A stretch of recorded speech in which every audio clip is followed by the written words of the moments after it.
You've probably heard that multitasking isn't good for your productivity, but do you know why that is? Today we're going to explore the reasons, and by the end of this video you're going to have a good understanding of exactly why multitasking is a tempting yet ultimately ineffective strategy in most situations. I'll also be recommending some tools and strategies to reduce the temptation to multitask, which is no small feat given the sheer amount of tasks we all have to deal with on a daily basis and the availability of technology that makes multitasking so easy.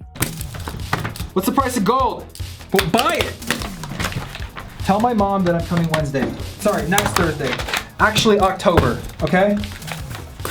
Finally, and possibly contrary to your expectations, we'll be talking about the times at which multitasking does make sense. That's right, it turns out that multitasking doesn't entirely deserve the bad rap it's gotten from people like productivity bloggers and management consultants, who often say that multitasking doesn't exist. Multitasking does exist. What doesn't exist is multi-focus. Think of your brain like a computer, or to be more precise, a very specific kind of computer, and one that we haven't seen in probably 10 or 15 years, a computer with a single core processor. Now, most modern computers have multi-core processors. The current lineup of 15-inch MacBook Pros have quad-core processors, meaning processors with 4 cores. And even my aging iPhone 6s has a processor with 2 cores. With multiple cores comes the ability to truly multitask. Each core can run operations independently. However, within each core, only one calculation can be executed at any given time. So how are you still able to run multiple programs at once? How was it that you could be playing RuneScape in one window, talking to a friend in MSN Messenger in another, and in still another, be writing a video script full of references that show everyone just how much of an old man you've truly become?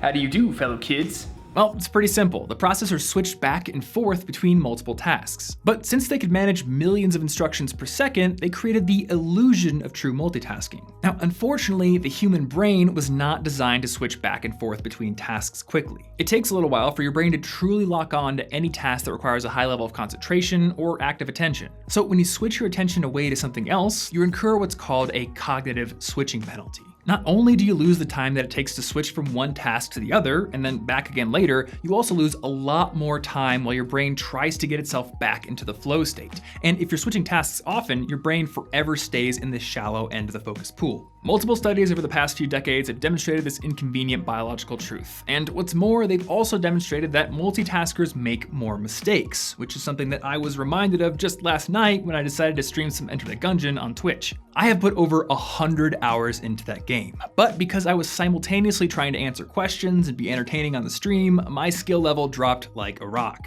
So the science is clear, and it's backed up by experience. Committing to a single target of focus will make you far more effective in the long run. Once you enter the flow state on that single task, you'll work more quickly and your creative and logical abilities will be fully unlocked. So with all that being said, how can you avoid the temptation to multitask? Well, one thing that's been helping me a lot lately is doing all my writing and my research on this iPad Pro. When I first got it a couple of weeks ago, I was initially annoyed that it wasn't quite as good at doing a lot of the things that I already did on my MacBook Pro. Copying and pasting was a lot slower, a lot of the keyboard shortcuts I normally use didn't work. I mean, I could complain for hours. But then I saw these inconveniences for what they truly are: useful restrictions. Yes, my iPad sucks for answering emails, and it sucks for editing video, and it sucks for lots of things, but it is very good for writing, which is the most important work that I do, and it's the work that I'm most resistant to doing because writing is hard. So now, every single morning, I take my iPad to the coffee shop and I leave my MacBook at home. And there I do at least one full Pomodoro of writing, and I'll show you my setup right now.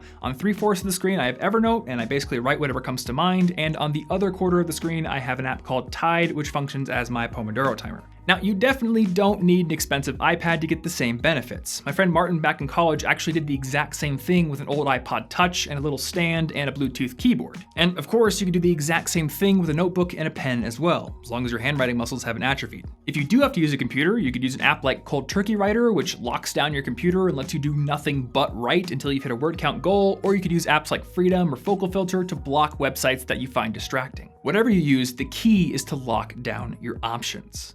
With all that being said, there are times when multitasking can be useful, and I want to give you two examples. The first is any situation where neither of the tasks that you're doing requires intense concentration, and where one or more of them is something that you've mastered to the point where it's essentially become muscle memory. Cooking is a great example. Through practice, I've memorized several recipes, and I've gotten pretty good at a lot of the basic techniques, like cutting vegetables with proper guide hand technique, of course, and sauteing onions. This means that, at least when I'm cooking a recipe I'm familiar with, I can easily handle multiple things going on at once. I can have the onions on the stove, I can be chopping kale, I can keep the timing for the garlic bread in the back of my head, and I can also easily listen to audiobooks while I do it all. But if I'm making a new recipe, I can't listen to audiobooks, and I'm not nearly as good at managing multiple dishes at once. The moment that an unfamiliar process or a new technique enters the equation, it is back to single tasking for me.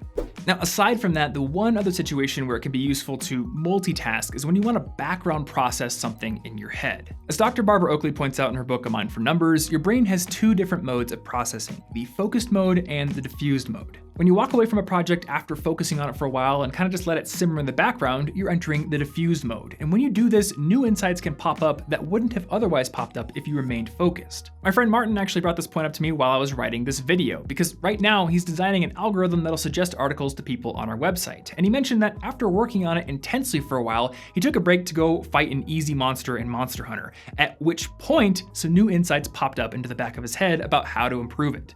So to recap all of this, when you're faced with a task that requires careful attention, focus only on that task. Avoid the temptation to multitask. And if it's helpful, choose tools that restrict your options and cut down on that temptation, like website blockers or less capable computers. Finally, at other times, like when you want to save time on tasks you've already mastered, or when you want to take advantage of that diffused mode of thinking, use multitasking as the context-specific tool that it is.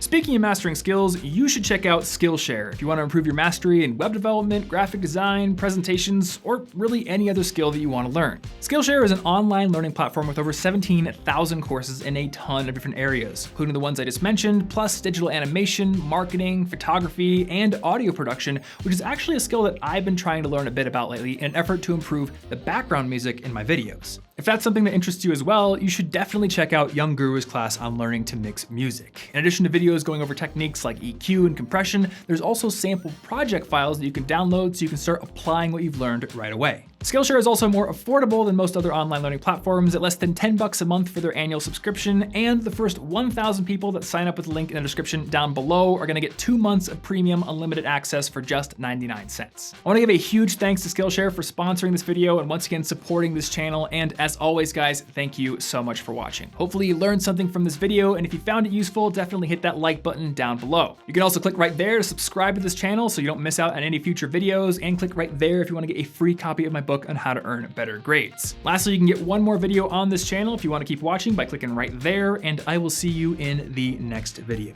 Thanks for watching.